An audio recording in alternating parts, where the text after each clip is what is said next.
Como eu já falei antes, eu sou católica e na Igreja Católica costuma ter missa sempre, né? Mas assim, o dia guardado é o domingo. O senhor poderia falar a respeito disso? Por que que a Igreja Católica passou a guardar o domingo e não o sábado? Muito boa a sua pergunta. Por que que a cristandade, e eu aproveito a pergunta dela para me referir à cristandade de uma forma em geral. Por que que a maioria dos cristãos hoje repousa no primeiro dia da semana, no domingo, e não no sábado? Esse é um acontecimento histórico, essa transição do sábado para o domingo. Roma foi a primeira responsável por essa mudança. Roma foi governada por muitos anos pelos imperadores. E na época dos imperadores, havia um imperador chamado Constantino, que reinou em Roma no início do quarto século. E no dia 7 de março do ano 321 de nossa era, depois de Cristo, esse imperador Constantino, ele baixou um decreto. O que dizia o decreto? Que todos os juízes e todos os habitantes da cidade e todos os mercadores e artífices descansem em que dia? No venerável dia do sol. Por que que o imperador romano começa a ensinar as pessoas a descansar no dia do sol, o primeiro dia da semana? E para você que é professora da língua, cada dia da semana no inglês é uma homenagem a um astro. E o domingo é o Sunday. Com quem os romanos aprenderam a santificar o domingo? Foram com os persas. Porque a Medopérsia dominou o mundo do ano 539 a.C. até 331 a.C.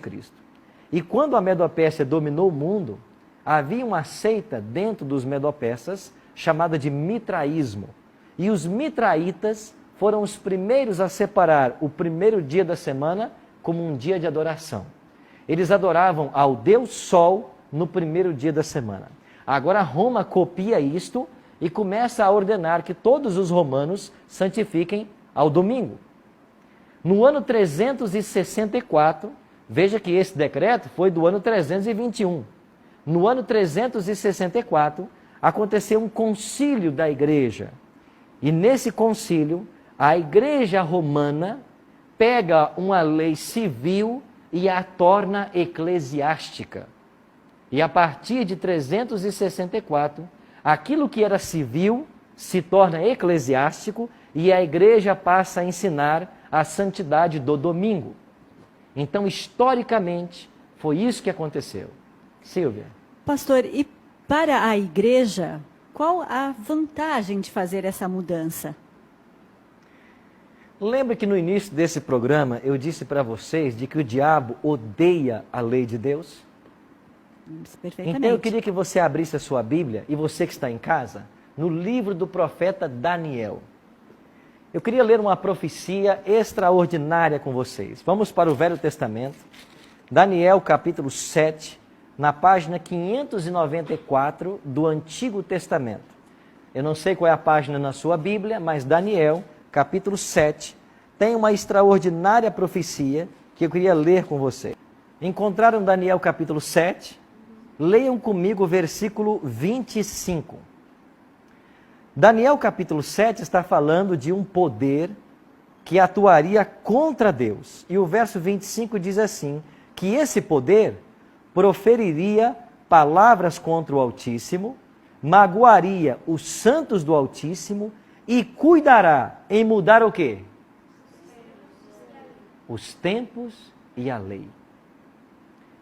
Que poder mudou os tempos e a lei? Os tempos foram mudados? Foram. A lei foi mudada? Foi.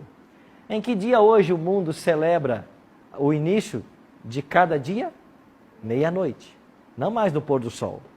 Mexeram no tempo? Mexeram. Mexeram na lei? Mexeram. Como a lei foi mudada?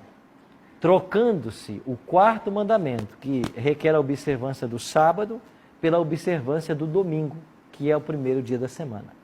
Então, o que nós estamos vendo hoje é um cumprimento profético de um ataque que o próprio Satanás faria contra a lei de Deus. Então, a lei de Deus foi alterada por influência de Satanás, a começar pelo Império Romano, e isso hoje se alastrou pela cristandade. O Novo Testamento contém 9 vezes a expressão primeiro dia da semana, que é o domingo. Mas em nenhuma destas 9 vezes que a Bíblia registra o domingo, chamando não de domingo, mas primeiro dia da semana, em nenhum deles diz que esse dia é santo ou que merece ser separado para algum tipo de adoração. Silvia. Perfeito, ficou claro. Obrigada, pastor.